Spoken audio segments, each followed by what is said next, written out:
Hello and welcome to Love Thy Lawyer, where we talk to real lawyers about their lives in and out of the practice of law, how they got to be lawyers, and what their experience has been. I'm Louis Goodman, the host of the show, and yes, I'm a lawyer. Nobody's perfect.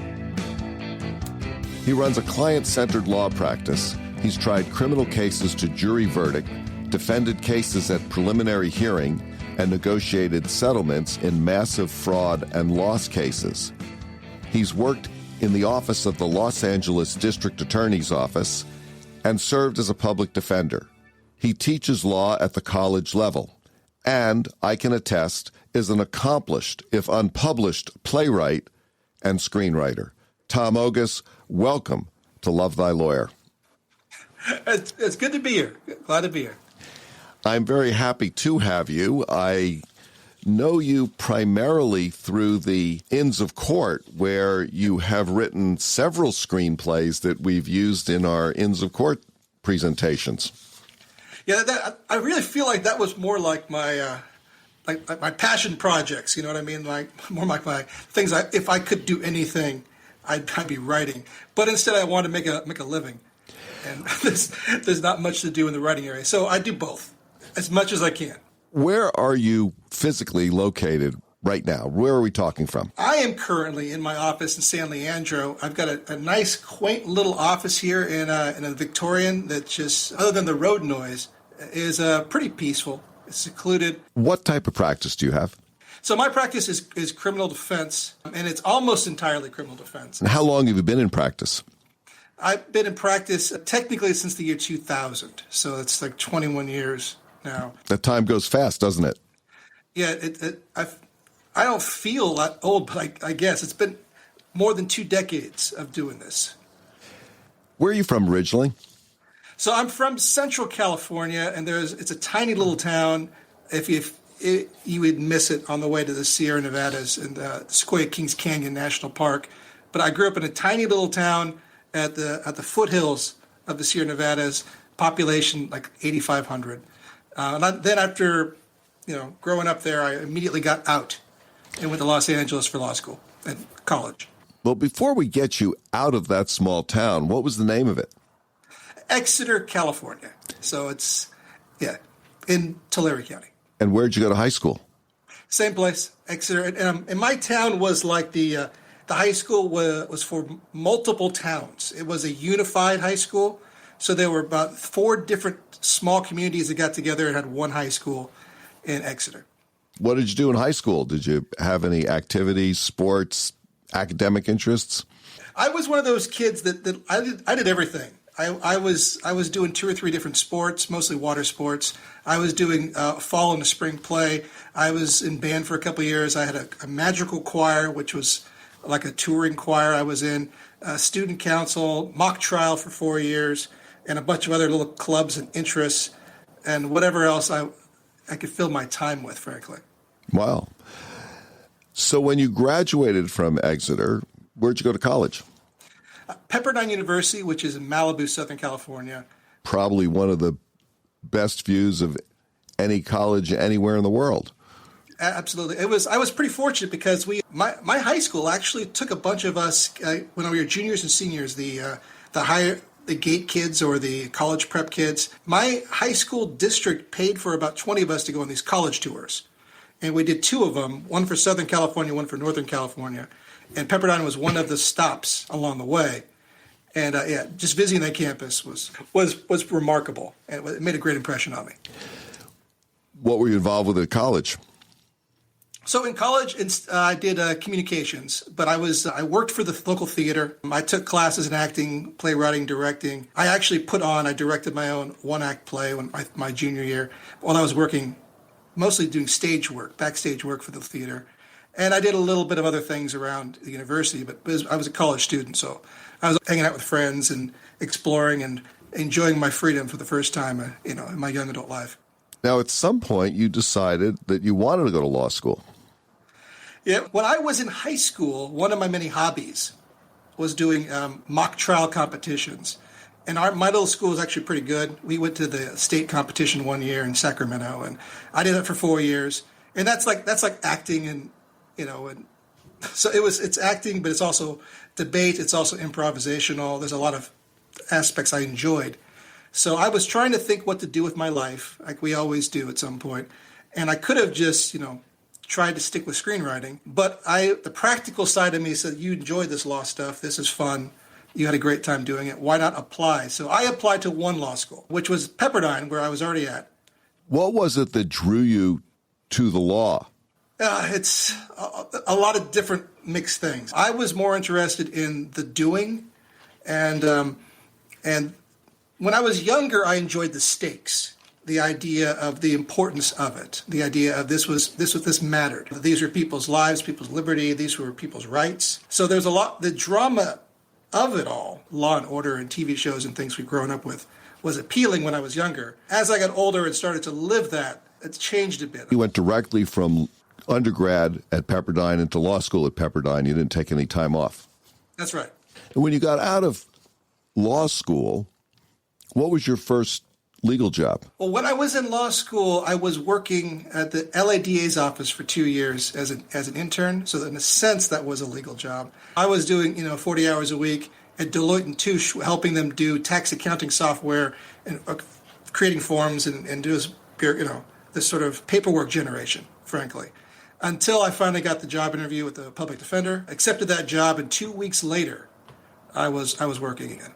So you had done some clerking at the district attorney's office while you were in law school. That's right. And then you ended up getting your first real legal job was as a public defender.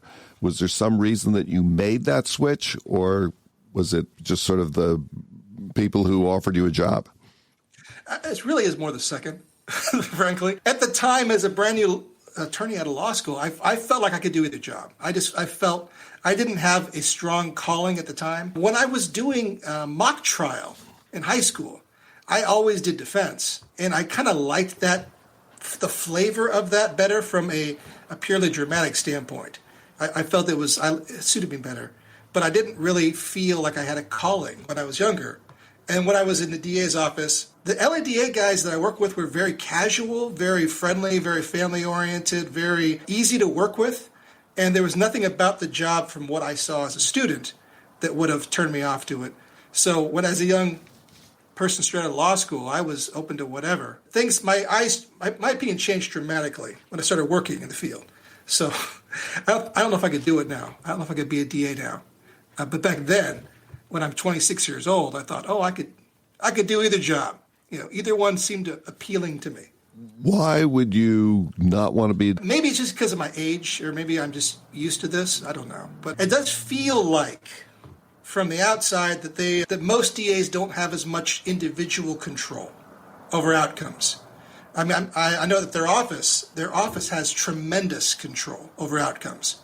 They have tremendous power. They have tremendous ability to do them. And I would love to be a DA for that purpose, just to be able to do the right thing. Like, if presented the correct evidence, do the right things, do justice. But it feels like most DAs don't have that ability. They have to ask permission from somebody else.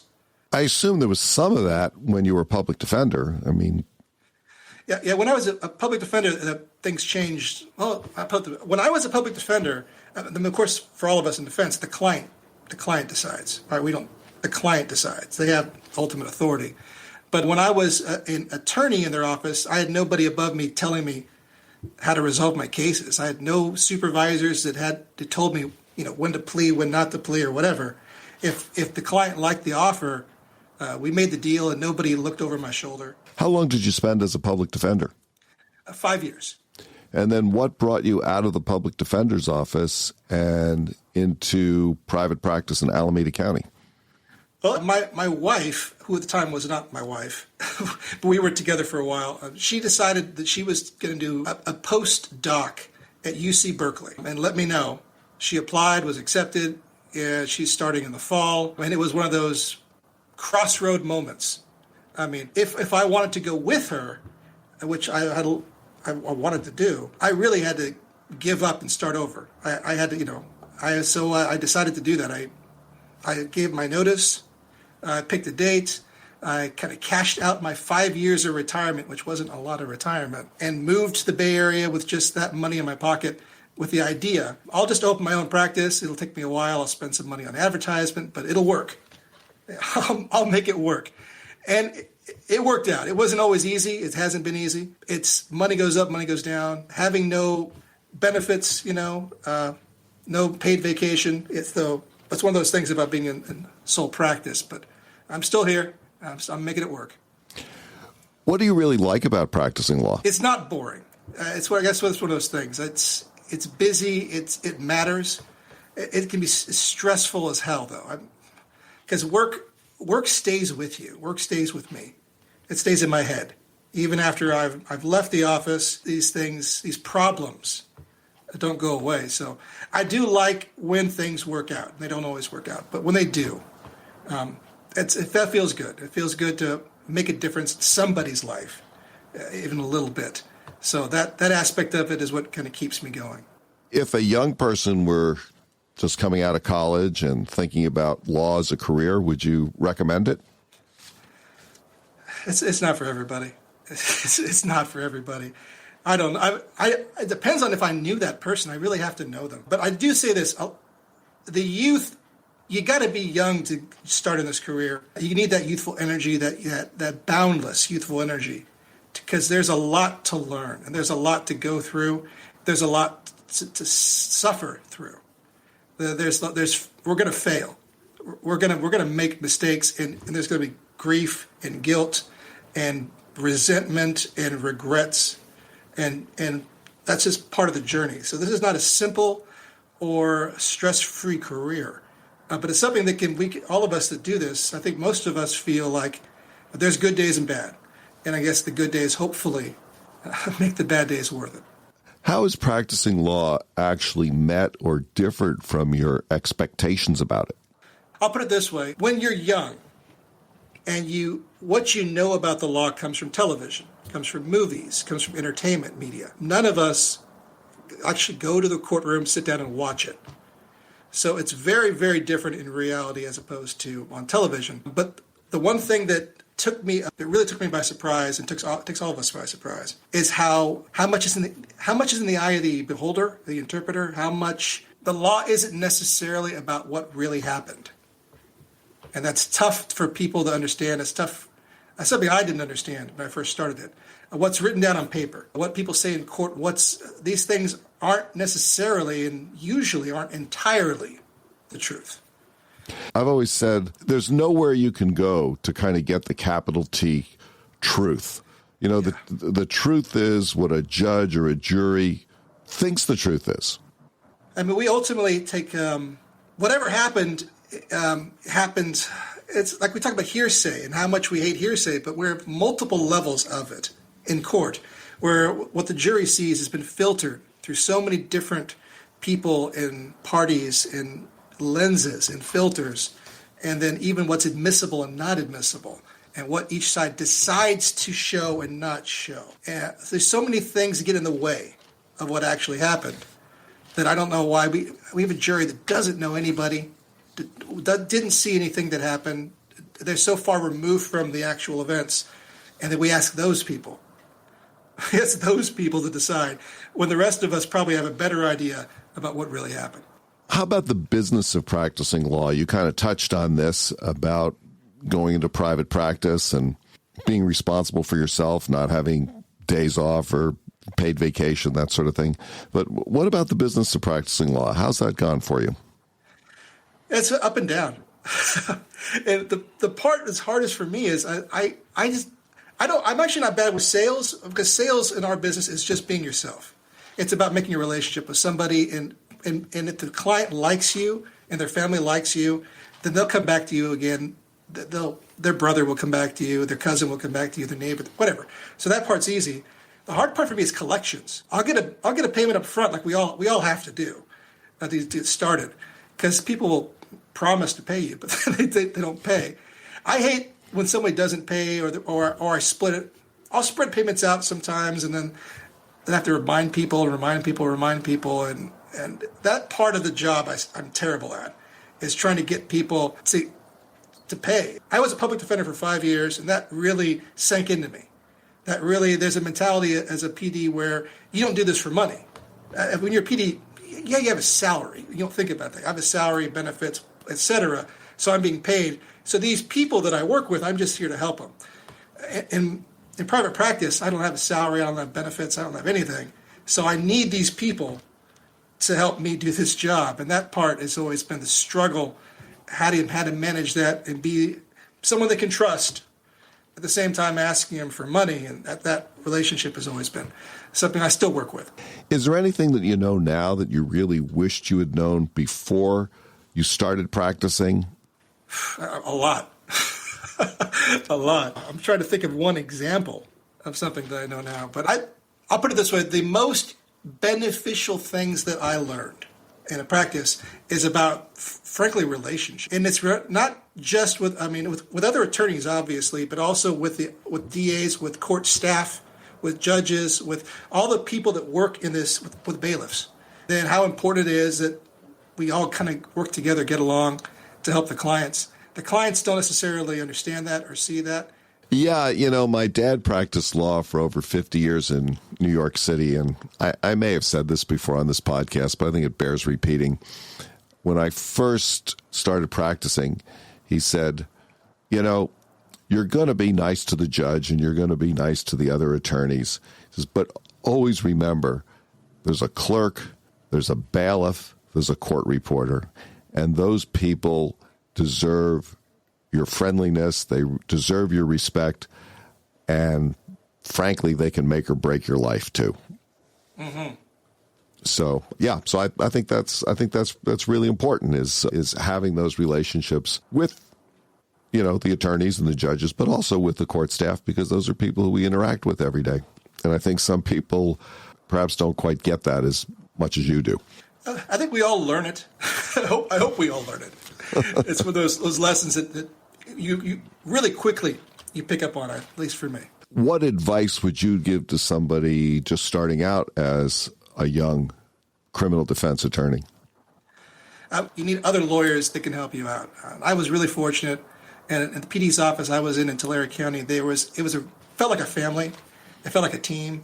You need people, especially early on, that you can lean on, that you can learn from, that you can watch, that you can talk to about what they did. So you got to have that as a new attorney. Otherwise, you're just going to, you probably drown in the things you don't know.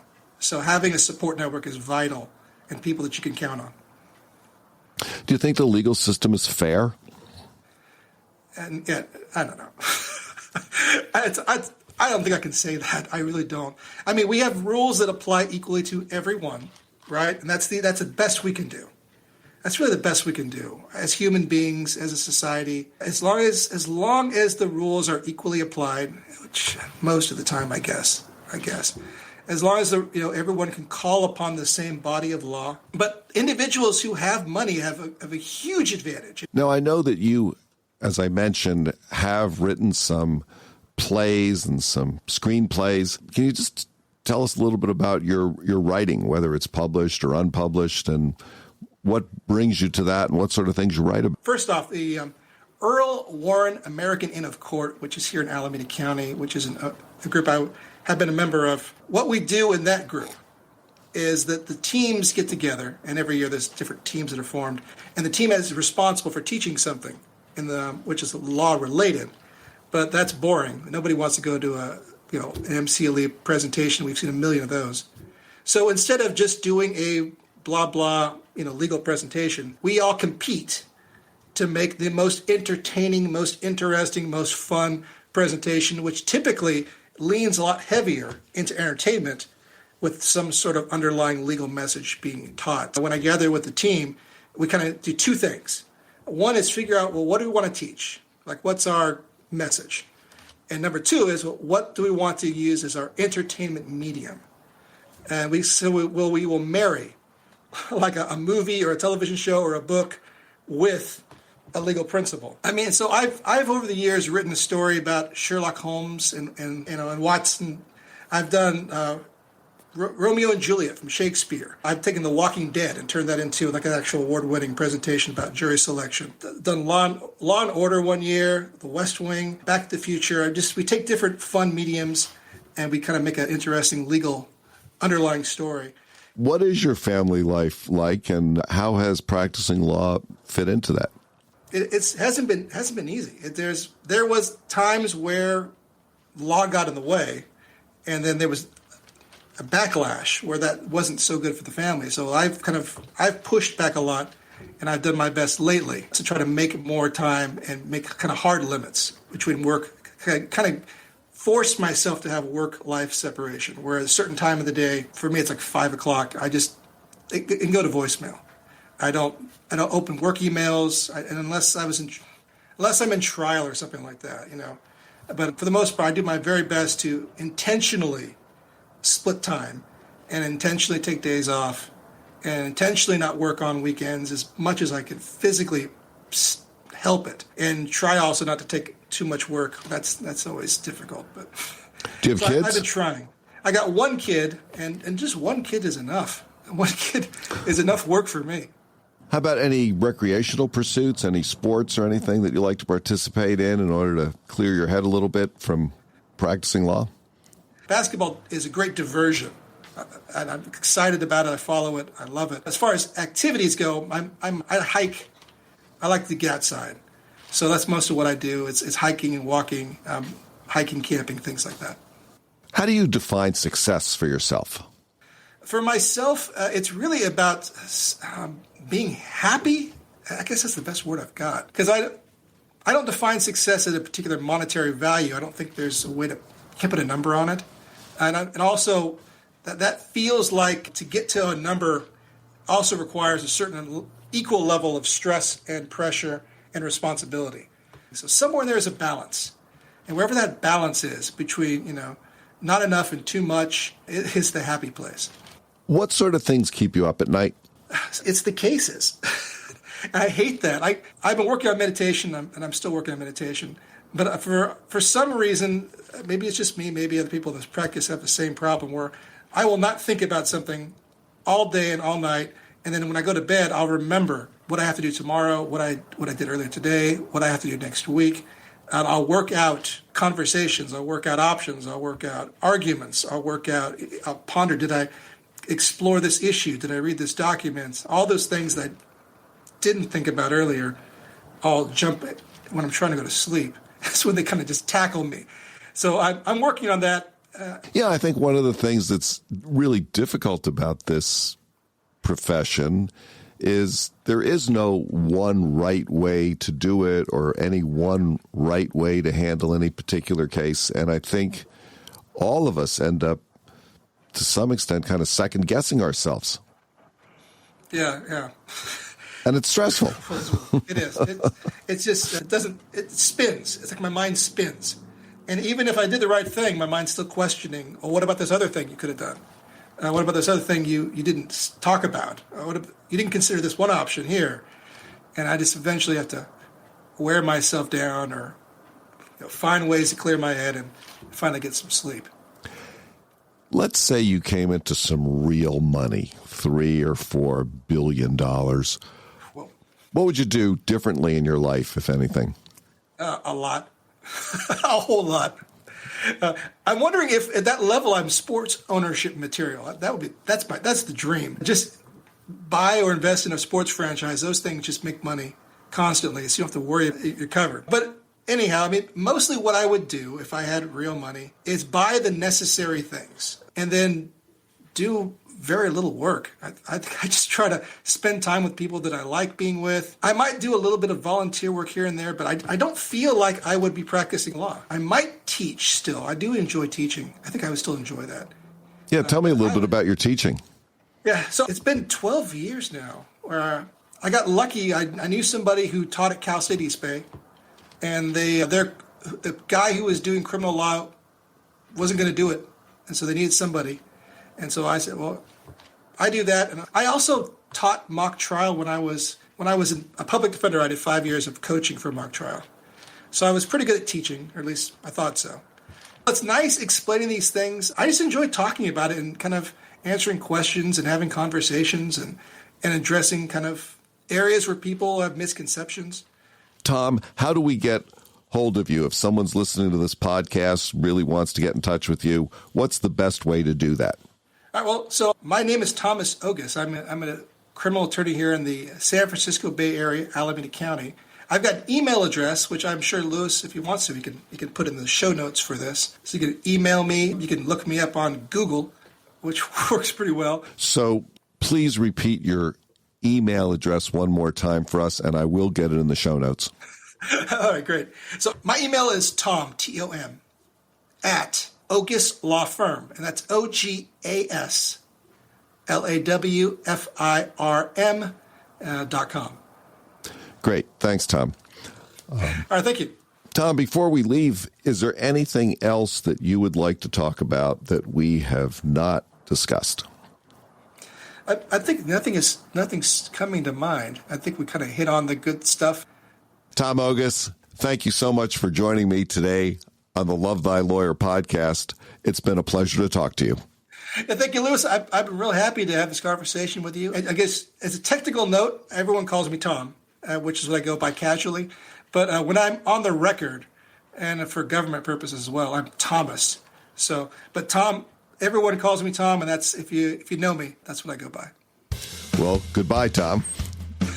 Goodbye, Lewis. Thanks for having me. That's it for today's episode of Love Thy Lawyer. If you enjoyed listening, please share it with a friend and subscribe to the podcast. If you have comments or suggestions, send me an email. I promise I'll respond. Take a look at our website at lovethylawyer.com, where you can find all of our episodes, transcripts, photographs, and information. Thanks as always to my guests who share their wisdom, and Joel Katz for music, Brian Matheson for technical support, and Tracy Harvey. I'm Lewis Goodman.